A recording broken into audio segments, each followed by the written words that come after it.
তাহলে 3.2 লিসেন অর্থ কি মনোযোগ দিয়ে শোনা। লিসেন টু দ্য অ্যানাউন্সমেন্ট অর্থ হচ্ছে ঘোষণাটি মনোযোগ দিয়ে শোনো। অ্যানাউন্সমেন্ট অর্থ হচ্ছে ঘোষণা। এট এ মেট্রো ট্রেন স্টেশন, ঘোষণাটা কোথায়? মেট্রো ট্রেন স্টেশনে। রাহাত ইজ গোয়িং, রাহাত অর্থ রাহাত, নামের কি বাংলা হয়? না। রাহাত ইজ গোয়িং, রাহাত যাচ্ছে। কোন টেন্সে পড়ছে বলো তো? সাবজেক্টের পরে অ্যামিজন মূল ভার্বের সাথে আইএনজি বলে বলা হয় কি প্রেজেন্ট কন্টিনিউয়াস টেন্স। তাহলে এখানে প্রেজেন্ট কন্টিনিউয়াস আছে। কেমন? তাহলে রাহাত যায় না যাচ্ছে? রাহাত ইজ গোয়িং, রাহাত যাচ্ছে টু ভিজিট, ভিজিট অর্থ কি পরিদর্শন করা বা দেখতে যাওয়া। হিজ রিলেটিভস, কাকে দেখতে যাচ্ছে? তার আত্মীয়দের। ইন উত্তরা, কোথায় যাচ্ছে? উত্তরায়। উইথ হিজ প্যারেন্টস, কার সাথে যাচ্ছে? তার বাবা মার সাথে অথবা পিতা মাতার সাথে। তাহলে আমরা সাজাই বললে কি বলতে পারি? রাহাত তার পিতা মাতার সাথে উত্তরায় আত্মীয়ের বাড়িতে পরিদর্শনে যাচ্ছে বা বেড়াতে যাচ্ছে বলতে পারি। কেমন?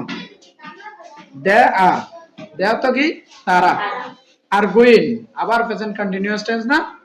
তারা যাচ্ছে টু উত্তরা, কোথায় যাচ্ছে? উত্তরায় যাচ্ছে। বাই মেট্রো ট্রেন, কিসে করে যাচ্ছে? মেট্রো ট্রেনে করে তারা উত্তরায় যাচ্ছে। At the Motijheel station, Motijheel স্টেশনে Rahat listened, Rahat শুনেছিল।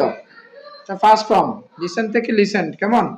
শুনেছিল। To the following, following শব্দের অর্থ হচ্ছে নিচের। অ্যানাউন্সমেন্ট ঘোষণা, নিচের ঘোষণাটি শুনেছিল। হয়েল যখন, হয়েল অর্থ কি যখন, মনে রাখবে সবাই। হয়েল অর্থ কি যখন। অন দ্য ট্রেন, যখন ট্রেনে ছিল। অর্থাৎ রাহাত যখন ট্রেনে ছিল তখন সে ঘোষণাটি, নিচের ঘোষণাটি শুনেছিল। ঘোষণাটি কোথায় দেওয়া হয়েছে? মতিঝিল স্টেশনে। কি বলছে দেখো তো ঘোষণায়? বলছে please stand clear the doors, মানে হচ্ছে দরজা থেকে দূরে থাকো। This train is bound for Uttara north, ট্রেনটি উত্তরা উত্তর দিকে যাচ্ছে। নেক্সট স্টেশন, পরবর্তী স্টেশন ইজ হলো বাংলাদেশ সেক্রেটারিয়েট, পরবর্তী স্টেশন হলো বাংলাদেশ সচিবালয়। সেক্রেটারিয়েট একটু ভালো করে দেখবে, এটা একটু কঠিন বানান। সেক্রেটারিয়েট বানানটা একটু দেখো তো। SEC sec R E R E সেক্রে T A R I A T secretariat, মানে থাকবে তো? এটার বাংলা হচ্ছে সচিবালয়।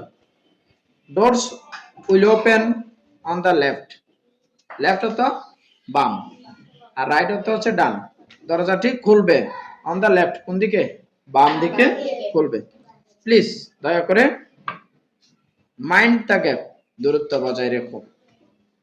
Don't forget to take your belongings with you, don't forget অর্থ কি ভুলে যাওয়া, আর ডোন্ট ফরগেট অর্থ কি ভুলে যেও না।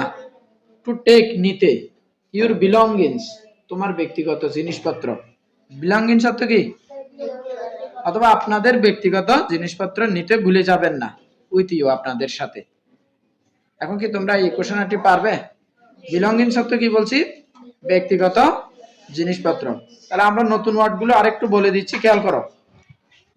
নিউ ওয়ার্ডস, রিলেটিভস অর্থ আত্মীয় স্বজন। তারপরে লিসেন অর্থ কি মনোযোগ দিয়ে শোনা। ফলোইং শব্দের অর্থ হচ্ছে নিচের। অ্যানাউন্সমেন্ট শব্দের অর্থ হচ্ছে ঘোষণা। হয়েল অর্থ যখন, হয়েল অর্থ কি যখন।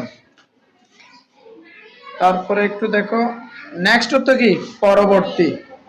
সেক্রেটারিয়েট বানানটা একটু সবাই শিখে নেবে ভালো করে। SEC sec R E T A R I A T secretariat অর্থ সচিবালয়। তারপর এখানে লেফট অর্থ হচ্ছে বাম, রাইট অর্থ কি ডান। রাইট এখানে নাই, তারপরে আমি বলে দিলাম। লেফট অর্থ বাম। তারপরে ফরগেট অর্থ ভুলে যাওয়া, আর ডোন্ট ফরগেট অর্থ কি ভুলে যেও না। বিলঙ্গিংস অর্থ হচ্ছে ব্যক্তিগত জিনিসপত্র। পারবে এখন? সবাই একটু পড়ো তাহলে।